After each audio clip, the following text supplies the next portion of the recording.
You are listening to your new Puppies podcast, starting you and your dog off on the right paw. Here's your host, Debbie Salento.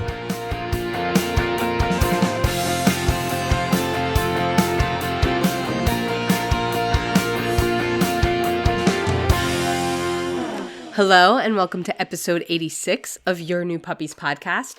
I'm Debbie, and today I want to talk about why so many of us struggle with our dog's recall or teaching our dog to come when called. Now, this is not necessarily something new.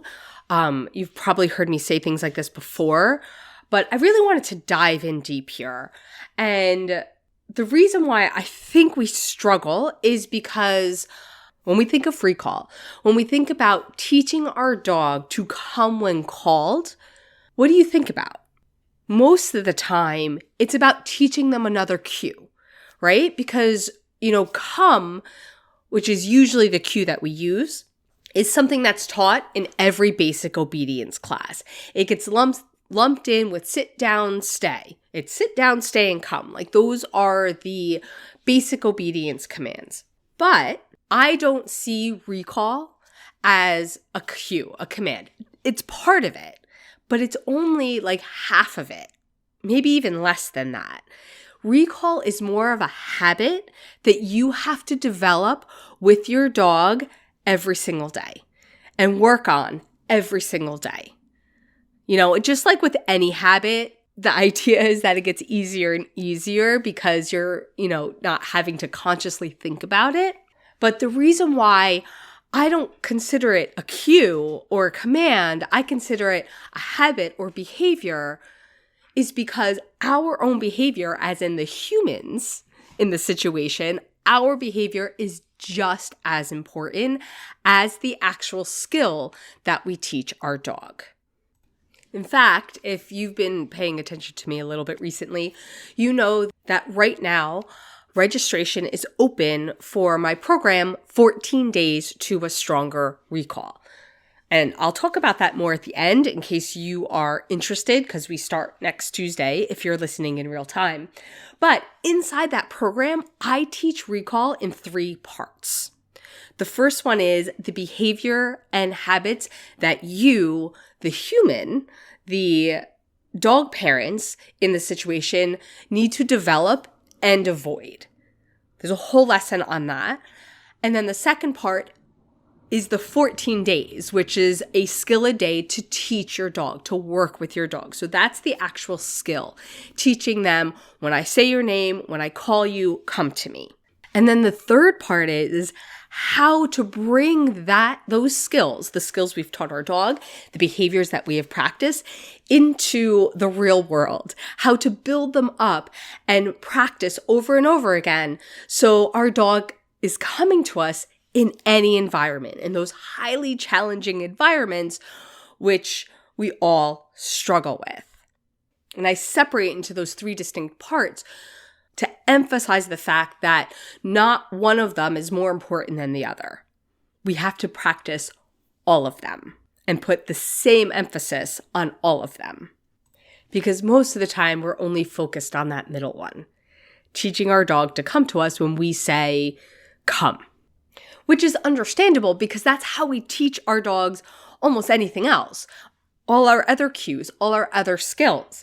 But just the nature of recall and how we have to use it puts it in a category like all by itself, because we need it when we have no control over our dog.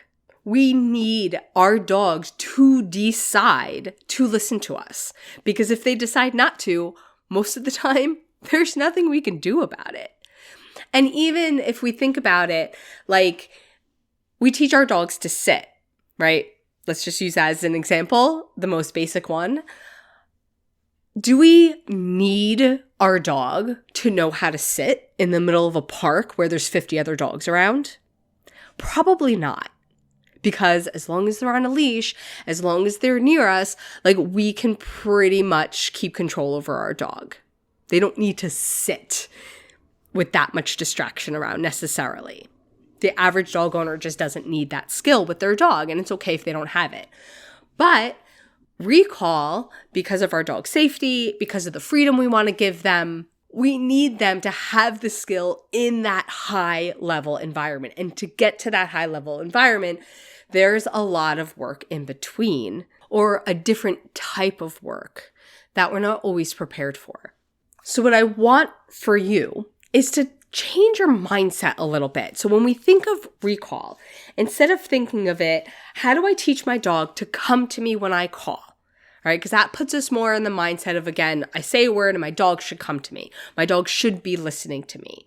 And we tend to stop there, where it's more like taking a step back and how do I teach my dog that I'm always the best choice in their environment. When I call them, there's no hesitation from them that coming to me is the choice they want to make. Okay? It's a subtle difference, but it's important. Because again, it loops back to the fact that our behaviors, that we have to look at how we are interacting with our dog on an everyday basis to make sure we continually reinforce that. Now, the good news is when we think about it that way, how do I teach my dog every time they come to me? It's the best choice. Amazing things happen. They trust me that nothing bad's going to happen, so they always want to come to me. There's a lot of different things we can do throughout our days to reinforce that. The flip side is there's a lot of things that we can do to kind of mess that up a little bit if we're not thinking about it. So all the way back in episode 4, I talk about some of these behaviors. I talk about never chasing your dog. I talk about making sure every time they come to you, it's a good thing. It's also the first thing we talk about inside my program, 14 Days to a Stronger Recall. This is where I always like to talk about my favorite training game, Rover Round Robin, where it's a game where it's anywhere from 2 to 50 players, where each person takes turns calling the dog to you, and they get some kind of reward. And then they go to the next person, and they kind of run back and forth to every person who's playing the game. Okay, I have a whole sheet on the instructions on how to play the game and how to teach your dog. You can find that at playtimepaws.com/game. But it's a great way to teach your dog when you go running to the person who's calling you, good things happen. Anytime you play fetch with your dog, when they come back to you with the ball, throw a party and then throw them on the ball again, especially if that's what they want. One of my most favorite recall hacks, which I've been talking about the past week or so, is, when you're hanging out with your dog, especially in your backyard, call them to you. Throw a little party, give them lots of love and attention, give them a reward, a treat if you have one, and then let them go back to what they were doing. And do that a whole bunch of times. So they are thinking, oh, so if I go over to my human, they're going to give me love and attention and I get to go back to what I was doing. That's a win-win. That's starting to turn that switch in the brain where why would I hesitate to go to my human? I always seem to win. So these are the things that I want you to think about beyond just teaching my dog, when I call you, come to me, which is something we need to teach them. Don't get me wrong. I'm not saying, forget about that part. No, that part's important because our dogs need to know what we want from them. But it's also our responsibility to build up that trust with them where when you do listen to me, it's always going to be a good experience. So as I mentioned earlier, I go into greater detail, plus we work through 14 days worth of activities. So there's 3 different recall games that I work through over the 2 weeks with you, as well as talk a lot about these different habits and behaviors and different ways we accidentally lose our recall. In fact, there's 2 live Zoom sessions with me so we can talk about what your specific struggles are.